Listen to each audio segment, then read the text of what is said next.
Error code 0Xc0000428 occurs when a PC is unable to verify the digital signature of certain files or programs required to load the operating system. This issue can arise from various causes, including damaged boot files, unauthorized files, programs, or drivers, as well as cloning or resizing disk drives. To resolve this error, several solutions can be employed.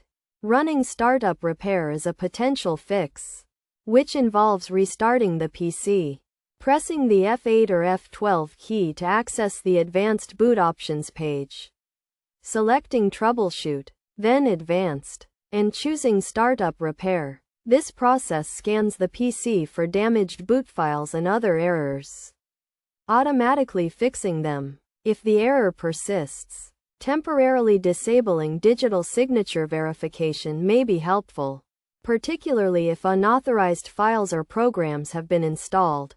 This can be done by restarting the PC from Windows Setup, selecting Troubleshoot, clicking Advanced, choosing Startup Settings, and selecting Disable Driver Signature Enforcement. Additionally, performing the check disk command can help scan and fix hard drive errors by typing CMD in the search box, right-clicking Command Prompt, selecting Run as Administrator, typing chckdsk, and clicking Enter.